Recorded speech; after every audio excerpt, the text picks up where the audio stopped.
E respondendo, Jesus disse: esse homem de Jerusalém para Jericó caiu nas mãos dos salteadores, os quais os despojaram, espancando, se retiraram, deixando meio morto. Ocasionalmente, descia pelo mesmo caminho certo sacerdote vendo que passou a lara. E de igual modo também passou um levita, chegando naquele lugar, vendo a sua lara. Mas o samaritano que ia em viagem chegou ao pé dele vendo, moveu-se de íntima compaixão. Amém? Glória a Deus. Se não subiu, vamos uma palavra, vamos ensinar. De muita alegria podemos estar aqui nesta noite. Aleluia. Glória a Jesus. Vamos exaltar o nome do Senhor. Aleluia. Só os irmãos que na 1º de julho vai ser muita ação de graça pelo meu aniversário e tudo, tá? E contar os irmãos para tocar pra gente lá. Vocês vão? Vai fazer a você, os demais irmãos com todos convidados. E daqui a pouco nós estaremos indo lá para a Europa. Só os tocadores? Todo mundo. Todo mundo? É.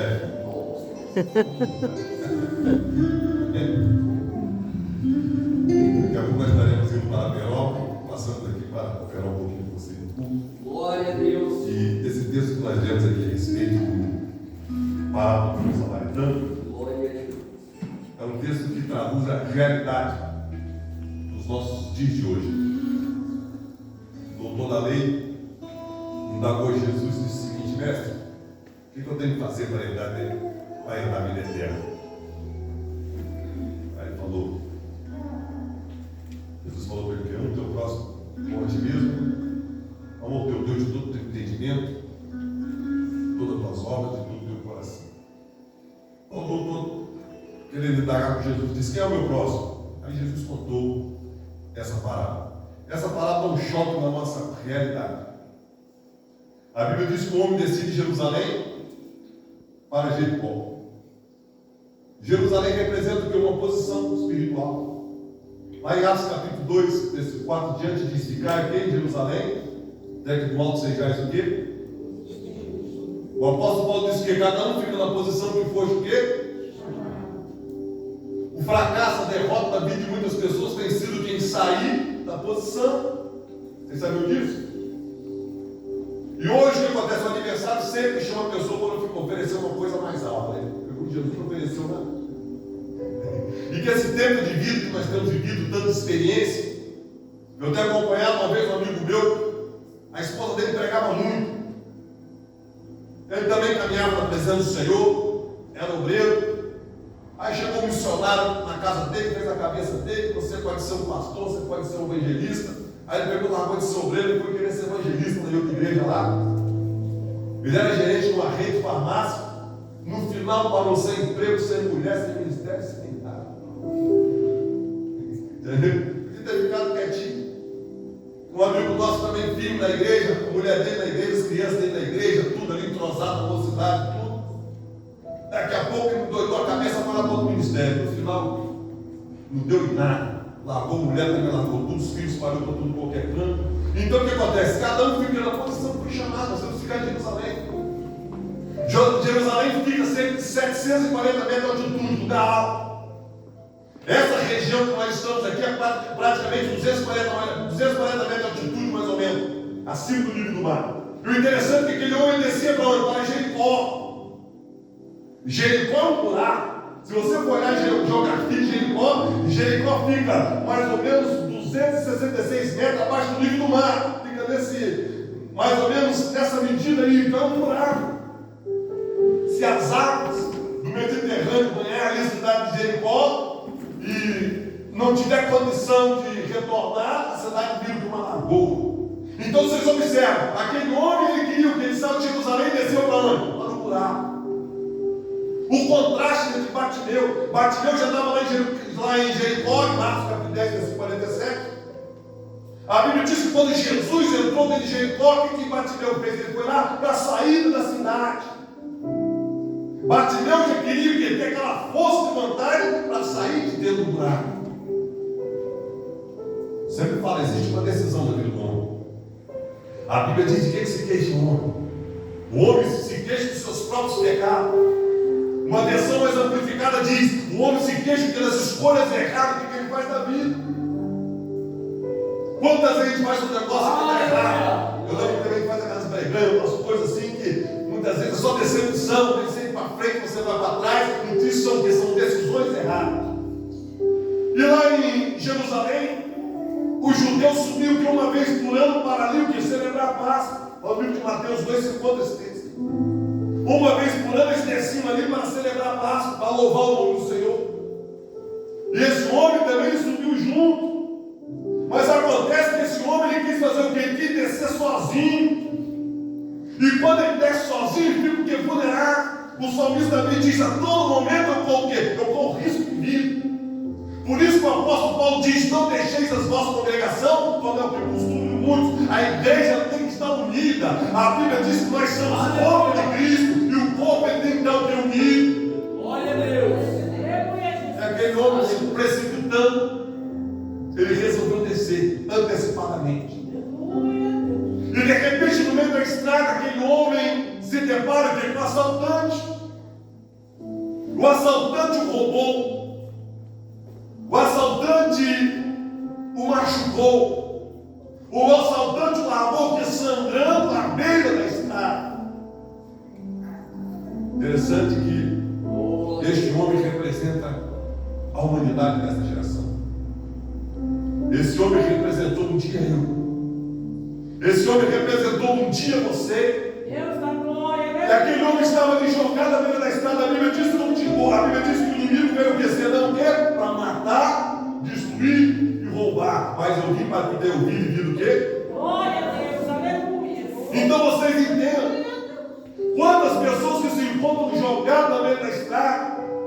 Quantas pessoas que se encontram que é machucado? Quantas pessoas se encontram que em traumas? A depressão tem sido que a doença do século.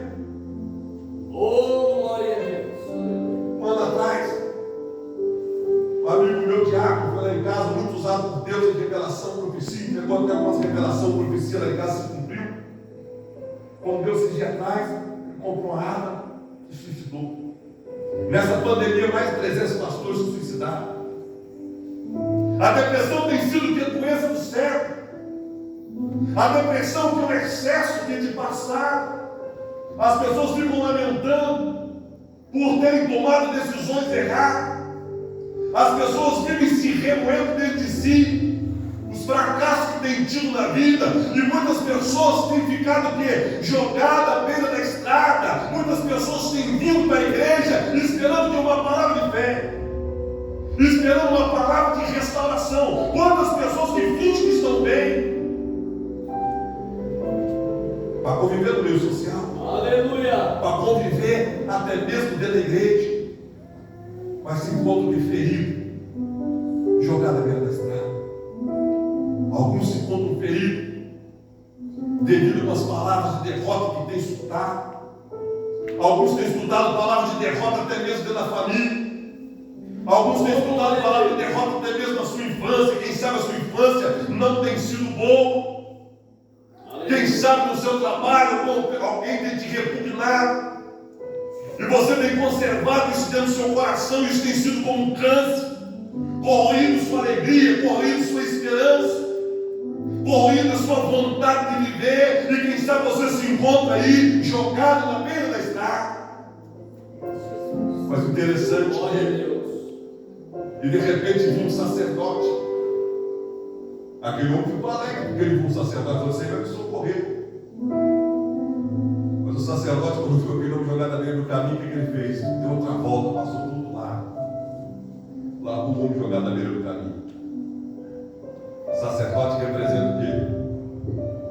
A igreja. Aleluia. O sacerdote representa o que é religião. Jesus chegou para os discípulos e disse: que dá-lhes pode comer. Eles não tinham condição de dar alimento para o povo. E as igrejas dessas gerações, muitas vezes têm sido decepções para muitas pessoas.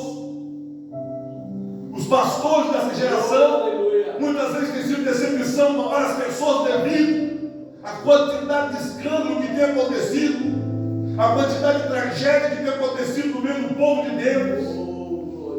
Eu me lembro que na década de 80, de 90, não sei se vocês lembram,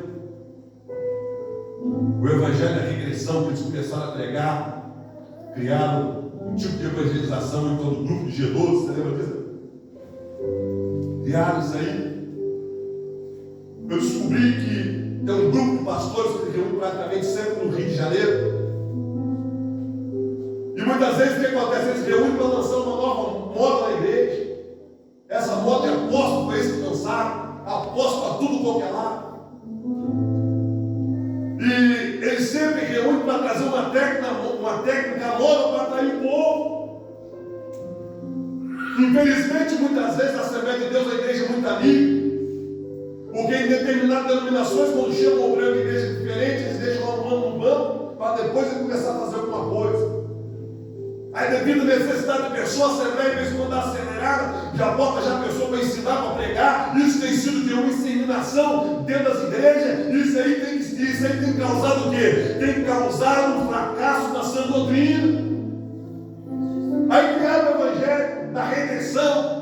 Você tem que contar o seu passado, você está sofrendo porque o seu tataraneiro, o seu tataravô fez isso, o seu tataravô fez aquilo. Então o que acontece? Botar uma pessoa na cadeira, aquela pessoa ia se voltando dentro de si. Isso é espiritismo. Isso é espiritismo. A Bíblia diz que não há condenação para aqueles que estão aqui em Cristo Jesus. A Bíblia diz que para Jacó não vale encantamento. Para Jacó não vale adivinhação, porque grandes coisas Deus tem feito em nosso meio. Eu quero dizer para você, Deus não está preocupado com o seu passado, Deus não está preocupado com os seus antepassados, Deus está preocupado com o seu louvor, com a sua adoração nessa noite. Abra o seu coração, bota para fora essa dor, bota para fora esse planto, porque Deus quer revestir a sua vida, porque nessa noite você sai diferente de Judá. Aí quando deu, no ano 2000, falaram, nós temos que inventar outra coisa agora.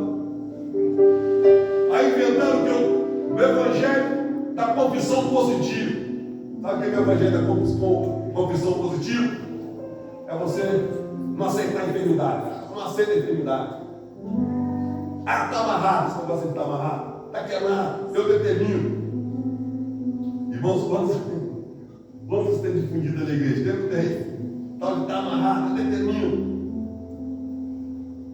Aí esse tipo de evangelho criou-se dentro da universidade lá nos Estados Unidos, através de um espírito, um evangelista propagou isso pelo mundo afora.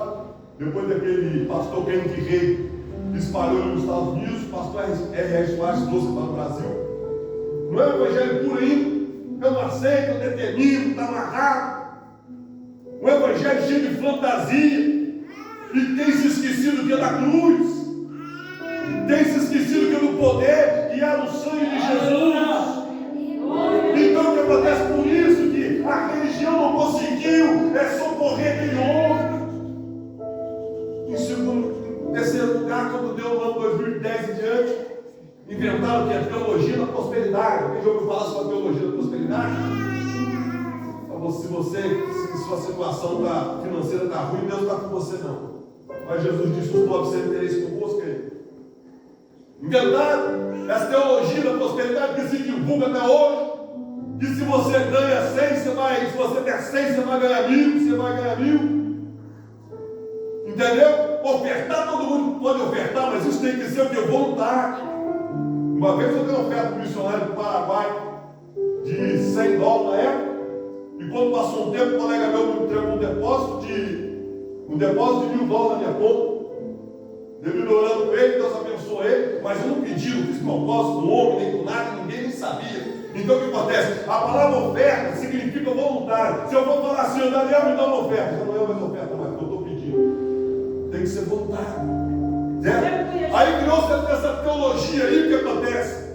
Da prosperidade. Que tem sido uma decepção para muita gente. Esse tempo atrás eu vi a reportagem que o marido estava juntando dinheiro para pagar a dívida. A mulher foi lá, pegou o dinheiro, entregou tudo na igreja pentecostal, lá deu um problema tremendo, entendeu? Então o que acontece? Deus ele não está preocupado com vida financeira de ninguém. Deus está preocupado com essas coisas, entendeu? Aí as pessoas ficam colocando na mente das pessoas. E o que acontece? Muitas pessoas têm chegado à igreja, jogado à beira da estrada, endividado, machucado. E o que acontece? É a religião. Os pastores, o que acontece? Em vez de socorrer aquelas vidas, têm tirado o que aquelas vidas têm e largado, em vez de estar à beira da estrada, jogado dentro do buraco. É verdade ou não é? Jogado dentro do buraco. Porque as pessoas têm dado de tudo esperando uma recompensa nessa terra, mas não tem acontecido, só tem sido decepção. Agora acabou o tipo de filosofia, não acabou? Será que a igreja já aceitou? E agora nesse período agora de 2020, a igreja agora entrou numa outra moda. Agora estão se pregando o que? O egocentrismo. Você pode observar, já estão te extinguindo os pregadores. Estão criando um tipo de pregador como coach. Os louvores, você pode observar os louvores. A maioria dos louvores que tem se criado, o que acontece? A adoração tem sido para o homem. Temos vivido de uma sofrência nossa, entendeu? Muitos louvores têm sido o quê? Para exaltar o homem, é palavra de autoajuda. Mas eu quero te dizer, o que socorre o homem é o Calvário. O que cura o homem é o Calvário. O que liberta o homem é o Calvário. O que vai solucionar os seus problemas é o Calvário. O que vai salvar os seus familiares é o Calvário. O que vai te trazer paz e alegria é o Calvário. É o Evangelho da cruz.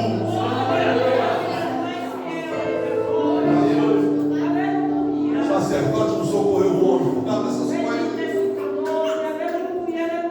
Agora, em segundo lugar, quem passou o levita. O homem viu com esse levita, agora vai socorrer porque ele canta bonito. Ele é responsável pelos utensílios do templo. Quando Deus separou a herança para o povo de Israel, disse o levita: não vai precisar de herança nenhuma, porque eu sou a herança dos levitas. E o levita vinha descer aquele homem até de novo, falou: agora vai dar um socorro para a minha vida. O levita viu também, ele virou os passos, né? Eu lembro que quando era adolescente, você botar uma pessoa que sabia que pedia você dinheiro emprestado, você desviava para o outro caminho. Assim fez o levita, pegou e desviou por outro caminho. Então o que acontece? O louvor desta geração tem sido bonito, mas não tem conseguido mais socorrer o homem. O louvor tem sido uma decepção. Tem sido uma decepção. Quantos cantores têm se levantado aí e têm cultivado um público muito grande? E muitas vezes o que acontece não é levantado por Deus, não. Muitas vezes é levantado pelo adversário. E as pessoas começam a idolatrar aqueles cantores ali. E de repente o que acontece? Ele toma um outro rumo na vida. E tem multidão de cristãos vai junto com eles. O homossexualismo, o lesbianismo tem dominado o mundo gospel. Instrumentistas e cantores sofrem uma perseguição tremenda. Sofre uma luta tremenda para estar na presença do Senhor. Você pode observar. Porque o adversário, ele era o quê? Ele era regente lá no céu. Ele era instrumentista de primeiro. Então, o que acontece? Ele nunca fica satisfeito com a pessoa louvando a Deus. Ele nunca fica satisfeito com música dentro da igreja. Ele quer sempre jogar para fora. Então o levita também não conseguiu socorrer aquele homem. Os louvores daquele levita não conseguiu socorrer aquele homem. Bom, agora acabou a esperança para ele. Acabou tudo. Se o sacerdote não socorreu, se o levita não socorreu, quem vai socorrer? E de repente vinha quem subiu? Um samaritano. O samaritano morava na região norte lá de Jerusalém. O samaritano passava dentro de Jericó, subiam quase 3 quilômetros de estrada, como a Boa Vista ali, e iam adorar a Deus lá em Jerusalém. Mas quando aquele homem viu o samaritano, ele perdeu o que? Todas as suas esperanças, porque Israel era inimigo número 1 do samaritano. Por que Israel era inimigo número 1 do samaritano? Porque no ano 595 a.C., quando a Síria levou Samaria, que era o reino norte de Israel, para o exílio ali na Síria, ficou ali alguns samaritanos, alguns judeus, e eles se misturaram com outras raças, e eles criaram uma Bíblia somente para eles, que continham só as leis, excluíram os profetas. E quando Israel retornou do exílio da Babilônia, eles observaram que os samaritanos não estavam seguindo essa doutrina e viraram inimigo número 1. E quando Neemias foi reconstruir o templo ali em Jerusalém, os samaritanos queriam ajudar. Sanbalá, que ele era governador de Samaria, ele queria levar seus homens para ajudar ali, e Neemias rejeitou. Eles eram inimigo afim, não tinham nenhum prestígio entre eles. Mas Jesus quis dar uma lição. Dos 10 leprosos que Jesus curou, só o samaritano que veio para agradecer. Glória a Deus.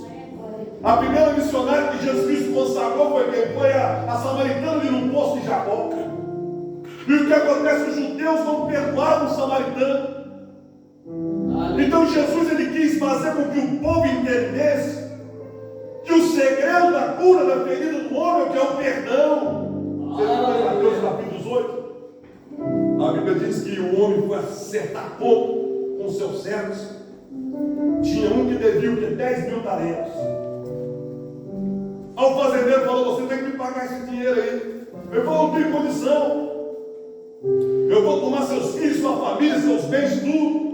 O homem chorou: me perdoa, me dá uma oportunidade, me dá uma chance de vir.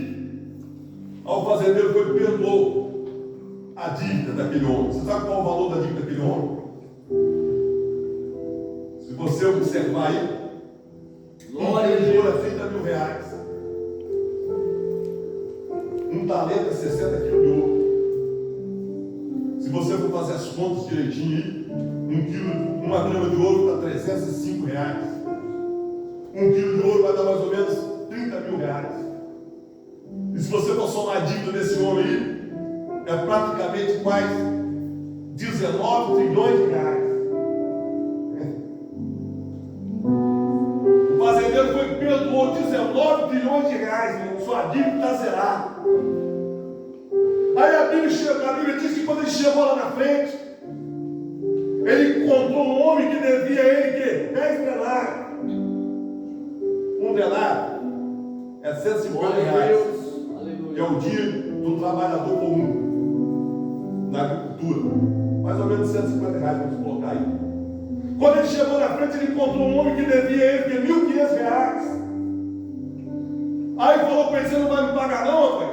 Aí falou: não posso, não tenho condição, rapaz. Não, você vai ter que me pagar. Foi lá, pegou ele, colocou na carteira, tomou seus bens, tomou tudo, e pegou o quê? Você vai ficar preso agora até pagar a última moeda.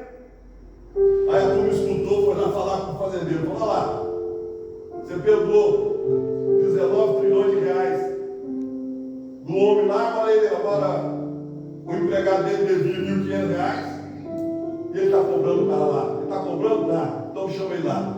Aí ele pegou, chamou ele: bom, já que você não perdoou o seu companheiro, agora você tem que pagar essa dívida aí. O que é que significa isso aí? Isso aí significa que o valor da nossa dívida é impagável. Por isso que a Bíblia diz que o valor de uma alma vale mais do que o mundo inteiro. Por isso que a Bíblia diz: vós não foste comprados com ouro nem prata, nem por coisas corruptíveis, vós foste comprados pelo sangue de Cristo. Por isso que a Bíblia diz: vós foste comprados por um bom preço, glorificai a Deus em vosso povo. Tem que haver perdão, entendeu? Se você não consegue perdoar o seu irmão, você não vai conseguir entrar nas mansões celestiais, porque a Bíblia diz lá em 1 João: se você não consegue perdoar o seu irmão que você vê todo dia, quanto mais o vosso Pai que você não vê. Irmãos, que haja quebrantamento em nosso coração, que saia todo rancor, que saia toda indiferença, para que possamos alcançar os céus pela porta. O samaritano encontrou aquele homem. O samaritano não quis saber se ele estava machucado, se ele estava ferido. O samaritano não quis saber se ele estava cheirando mal. A Bíblia diz que o samaritano ele abraçou aquele homem.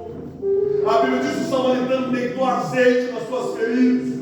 A Bíblia diz que o samaritano deu vinho. A Bíblia diz que o samaritano colocou aquele homem ferido, machucado, em seu cavalo e levou até uma estalagem. chegando na estalagem, pagou para que o pessoal pudesse cuidar daquele homem, enfiou a mão no bolso e falou: eu vou te dar 2 denários para que vocês possam cuidar desse homem.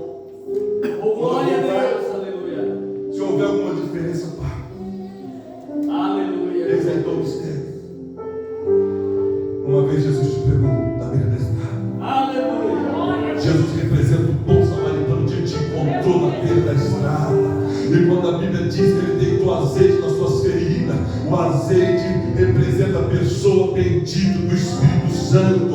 Eu quero te dizer uma coisa: o azeite representa Deus conosco. Jesus Cristo disse: vou para o Pai, mas não nos deixarei órfãos, estarei aqui para sempre convosco, e eu enviarei aqui o meu Consolador. A palavra Consolador significa advogado, a palavra Consolador significa paracleto. A Bíblia diz: filhos, não pequeis, mas se pecade, tem um advogado junto ao Pai para nos ajudar. Eu quero te dizer uma coisa: a intenção do Espírito Santo é fazer com que você caminhe, a intenção do Espírito Santo é fazer com que você seja feliz, a intenção do Espírito Santo é que você tenha unção, é que você tenha a graça de Deus na vida, é que você seja uma pessoa contagiante. Por onde você passar, as pessoas vão ser envolvidas pela presença do Espírito Santo que existe na sua vida.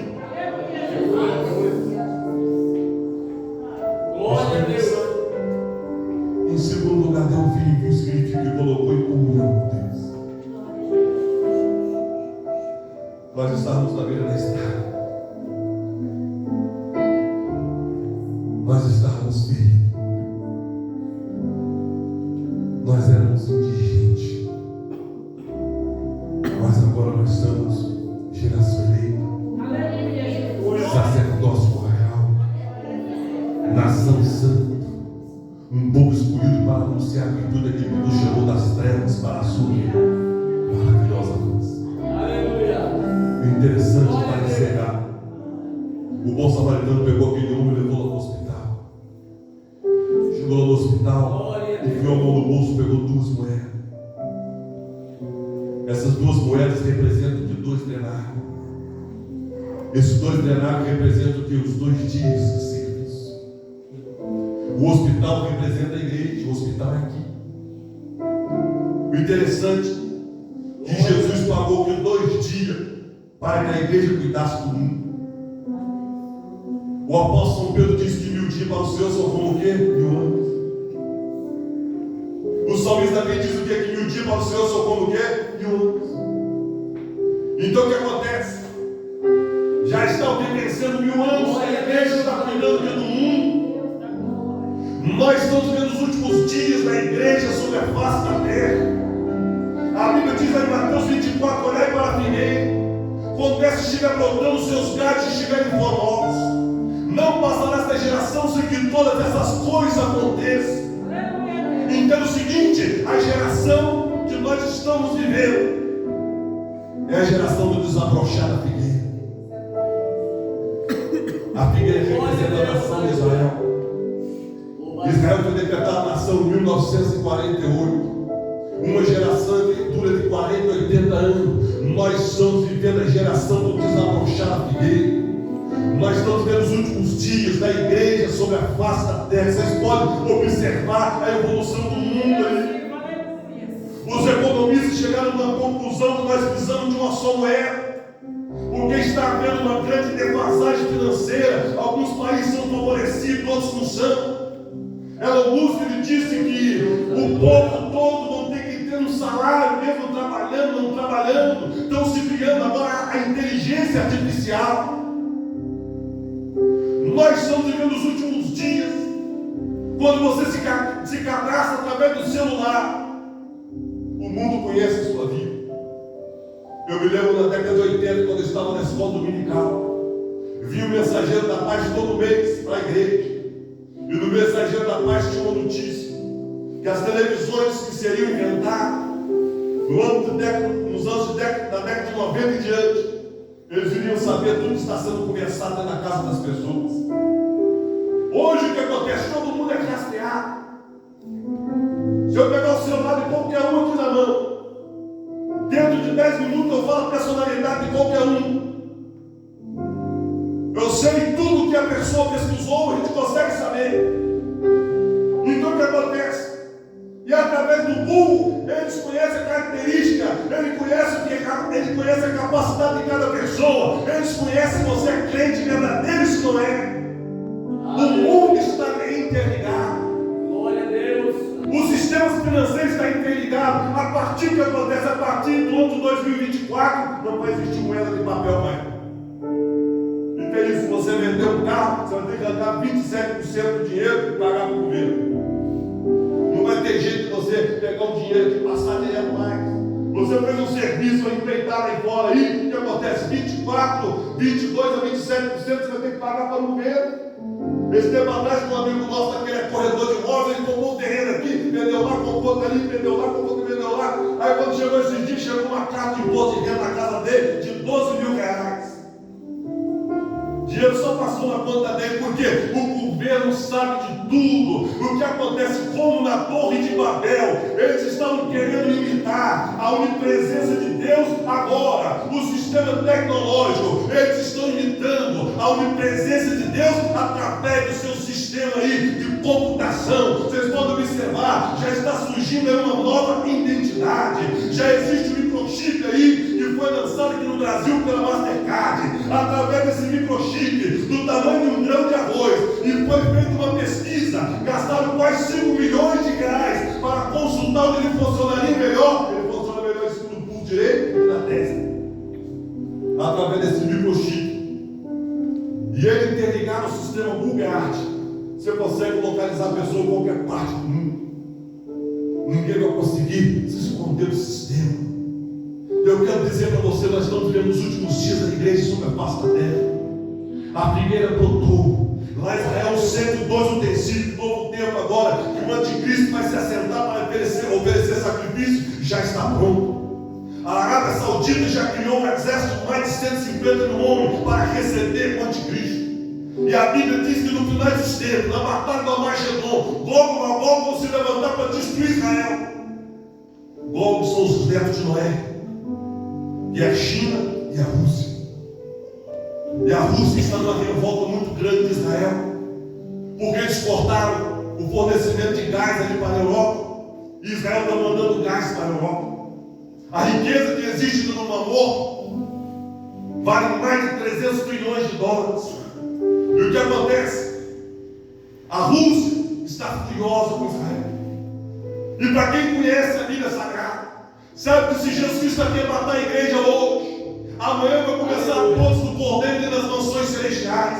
E se Jesus Cristo aqui matar a igreja hoje, amanhã ainda a porta da igreja está cheia de pessoas procurando o pastor Daniel, está cheia de pessoas procurando aí para se matricular na escola dominical. Nós estamos vivendo os últimos dias da igreja sobre a face da terra. Por isso que a Bíblia diz que é santo, santifica-se mais ainda, que é puro, purifica-se mais ainda, porque muitos serão engrandecidos e purificados, os justos entenderão. Quero dizer para você, vocês podem observar a elite do mundo, a intenção deles é de reduzir a população mundial para que haja equilíbrio com a natureza. Lá nas pedras da Geórgia, o primeiro mandamento é reduzir a população mundial. A população está chegando quase a 8 milhões de habitantes. O Banco Mundial está preocupado. Indagou até Bolsonaro no ano passado para não deixar de fornecer alimento para todo mundo. A China está comprando fazenda em várias partes do mundo, porque a quantidade de alimento não vai dar para sustentar a população mundial. E a finalidade deles é reduzir 30% a população mundial, para que o alimento possa dar para suprir as necessidades básicas do povo. Essa é a intenção deles. E eles vão conseguir, porque Jesus Cristo vai vir nas nuvens do céu, e aqueles que morrerem em Cristo subirão ao seu encontro primeiro, e depois que estiverem vivos serão arrebatados e irão ao encontro do Senhor. Eu creio que em 2030 eu quero estar incluído nesses 30%. Nós vamos desaparecer desta terra e vamos encontrar com Cristo ali nas alturas. Aí nós vamos cantar, valeu a pena esperar. Eu quero dizer para você, só um pouquinho de tempo. Aquele que há de me virar, você que está pensando em desanimar, você que está pensando em desistir, aguenta só mais um pouquinho.